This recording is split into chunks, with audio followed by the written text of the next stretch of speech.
আসসালামু আলাইকুম সবাইকে। মানুষের কিছু মৌলিক মৌলিক চাহিদা থাকে, হ্যাঁ।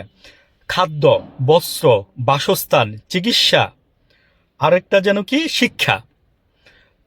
এই পাঁচটা ছিল। পরে আরেকটা যোগ হয়েছিল বিনোদন।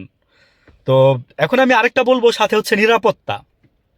তো এই সাতটা জিনিস আমি বলবো যে মানুষের মৌলিক অধিকার। আপনারা যারা এই নির্বাচনে 2026-এর 12ই ফেব্রুয়ারি নির্বাচনে যারা জয়ী হইতে চাবেন, আমি বলবো যে আপনারা আমাদেরকে এই যে সাতটা জিনিসের নিশ্চয়তা দিবেন। হ্যাঁ, আমি একবার বলছি।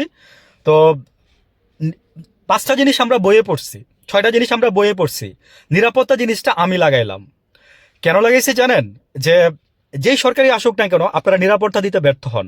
স্বয়ং ইউনূস সরকার সাহেব আপনার সরকারের প্যানেলও আপনাদের নিরাপত্তা দিতে ব্যর্থ হয়েছেন। এগুলো আমরা দেখছি। বিএনপির আমলে আমরা দেখছি যে আপনারা কি পরিমাণে নিরাপত্তা দিতে ব্যর্থ হয়েছেন। আওয়ামী লীগের আমরা দেখছি যে কি পরিমাণে আপনারা নিরাপত্তা দিতে ব্যর্থ হয়েছেন। আপনারা পারেন নাই, কারণ সরষা ক্ষেতের মধ্যেই ভূত থাকে। এই যে হাদি ভাইয়ের হত্যাকাণ্ড, সাদেক কাইম ভাই নিজে বলছে যে যদি এই সরকারের যদি হাদির খুনিকে যদি ধরতে না পারেন, তাহলে আমরা বুঝবো যে এই সরকার জড়িত।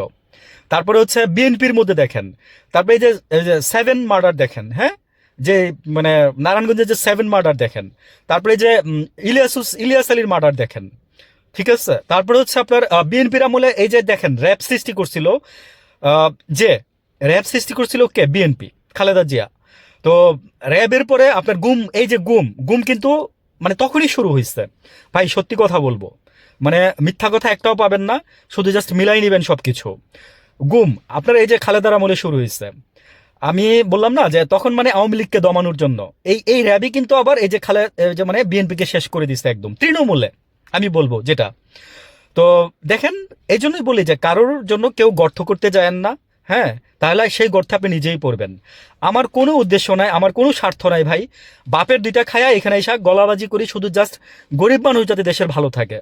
আমি চাই, আমি সব সময় আমার সব ভিডিওতে বলি যে গরিব মানুষ যারা রাস্তায় পড়ে মরতেছে, হোক নেশাখোর, হোক সে মনে করেন যে আপনার পাগল, হোক সে মনে করেন যে আপনার এটসেট্রা এটসেট্রা, আপনারা তাদেরকে এনে লাগে একটা সংস্থা তৈরি করবেন, লাগে একটা মন্ত্রণালয় বানান।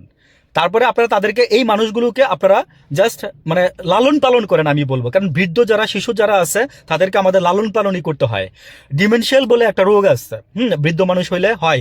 সে বাচ্চা মানুষকে তো আমরা বুঝাইলে বুঝে, হ্যাঁ এটা করো না ওইটা করো না, সে করে না, বা খেলনা দিয়ে বুঝে। কিন্তু আপনি ডিমেনশিয়াল ওই পেশেন্টটাকে আপনি রাখতে পারবেন না। যাদের বয়স আছে, যাদের ঘরে আছে, তারা জানে যে কি কি প্রবলেমের মধ্যে তারা আছে। তো আমি বলবো যে সরকারের এই জিনিসগুলোর প্রতি নজর দেখ। মানুষের ভালোবাসা কিভাবে অর্জন করতে হয় আপনারা তো সেটা জানেন না। কিছুটা বলে দিয়ে গেলাম, ভালো থাকবেন।